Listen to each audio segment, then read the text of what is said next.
ಏನು ಬಂದಿದೆ 50 ಕೋಟಿ ರೂಪಾಯಿ ಆಫರ್ ಕೊಡ್ತಾ ಇದ್ದಾರೆ ಕಾಂಗ್ರೆಸ್ನವರಿಗೆ, ಕಾಂಗ್ರೆಸ್ ಶಾಸಕರಿಗೆ, ಬಿಜೆಪಿಯವರು. ಎಷ್ಟು ಜನರಿಗೆ ಆ ಥರ ಆಫರ್ ಬಂದಿದೆ? Please ask Ravi.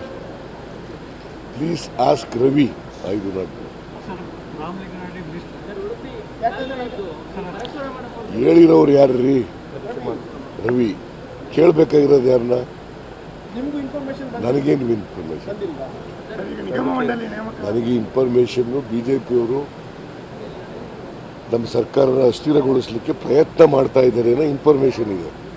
ಬಟ್ 50 ಕೋಟಿ ಕೊಡ್ತಾ ಆಫರ್ ಮಾಡ್ತಾ ಇದ್ದಾರೆ, ಅಧಿಕಾರ ಆಫರ್ ಮಾಡ್ತಾ ಇದ್ದಾರೆ ಅನ್ನೋದು ಇನ್ನೂ ಮತ್ತೆ ನಿನ್ನೆ ಒಂದು ಡಿನ್ನರ್ ಇದಾಗಿದೆ, ಮೀಟಿಂಗ್ ಆಗಿದೆ ಪರಮೇಶ್ವರ್ ಅವರ ಮನೆಯಲ್ಲಿ.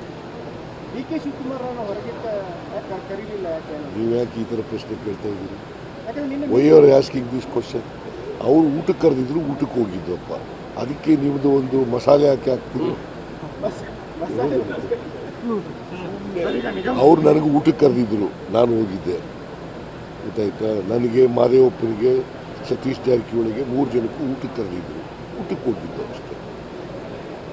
ಲೋಕಾಭಿರಾಮವಾಗಿ ಮಾತಾಡೋದು. That's all. No politics, nothing. ಅಲ್ಲ, ಅದರಲ್ಲಿ ಯಾಕಂದ್ರೆ ನಿಮ್ಮ ಮೀಟಿಂಗಿಗೆ ತುಂಬಾ ಕೆಲವು ವಿಮರ್ಶೆಗಳು ಬರ್ತಾ ಇದ್ದಾವೆ. ಅದು ನೀವೇ ಮಾಡ್ತಾ ಇರೋದು, ಮಾಧ್ಯಮದವರು ಮಾಡ್ತಾ ಇರೋದು ಎಲ್ಲ ವಿಮರ್ಶೆಗಳು, ಅದಕ್ಕೆ ಬಣ್ಣ ಕಟ್ತಾ ಇರೋರು ಎಲ್ಲ ಮಾಧ್ಯಮದವರು. ಆಲ್ರಿ ನಿಮ್ಮ ಆಯ್ತಲ್ಲ, ಇವ್ರು ಕೇಳ್ತಾವ್ರೆ. ರಾಮಲಿಂಗಾರೆಡ್ಡಿ ಅವರು ಸೀಗ್ರೆಟ್ ಟೆಂಪಲ್ ಅವರಿಗೆಲ್ಲ ಫ್ರೀ ಎಲೆಕ್ಟ್ರಿಸಿಟಿ ಕೊಡಿ ಅಂತ ಹೇಳಿ, ಸೀಗ್ರೆಟ್ ಟೆಂಪಲ್ಗೆ ಸರ್ ಫ್ರೀ ಎಲೆಕ್ಟ್ರಿಸಿಟಿ, ಜ್ಯೋತಿ ಭಾಗ್ಯ, ಗೃಹ ಜ್ಯೋತಿ. ಅವ್ರ ಜೊತೆ ಚರ್ಚೆ ಮಾಡ್ತೀನಿ, ಅವ್ರ ಜೊತೆ ಚರ್ಚೆ ಮಾಡ್ತೀನಿ.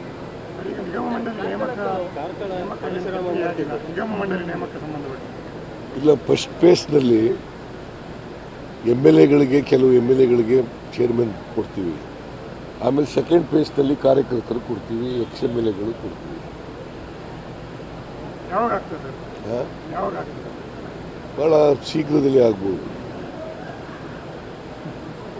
ಬರ ಪರಿಸ್ಥಿತಿಗೆ ಕೇಂದ್ರದಿಂದ ಏನಾದರೂ ಇವತ್ತಿನವರೆಗೂ ₹1 ಕೊಟ್ಟಿಲ್ಲ.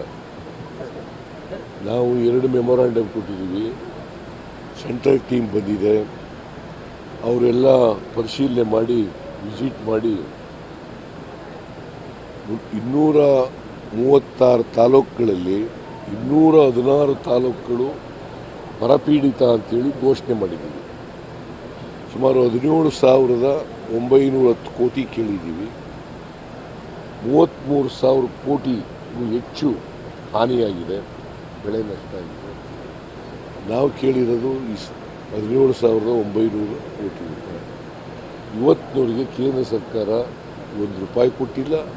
ಅಷ್ಟೇ ಅಲ್ಲ, ಇವತ್ತಿನವರೆಗೆ ನಮ್ಮ ಮಂತ್ರಿಗಳು ಹೋದರೆ ಭೇಟಿನೂ ಕೂಡ ಮಾಡಿಲ್ಲ, ಸಮಯನೂ ಕೂಡ ಕೊಟ್ಟಿಲ್ಲ ಭೇಟಿ ಮಾಡೋಕ್ಕೆ.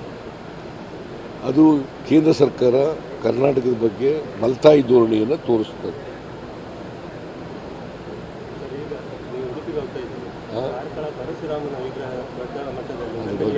ಅದ್ರ ಬಗ್ಗೆ ತನಿಖೆ ಮಾಡಿಸ್ತೀವಿ.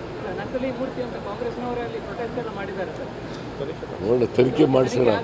ನಕಲಿನ ಒರಿಜಿನಲ್ಲ ಅಂತ ಏನು ನೋಡೋಣ, ತನಿಖೆ ಮಾಡಿಸೋಣ.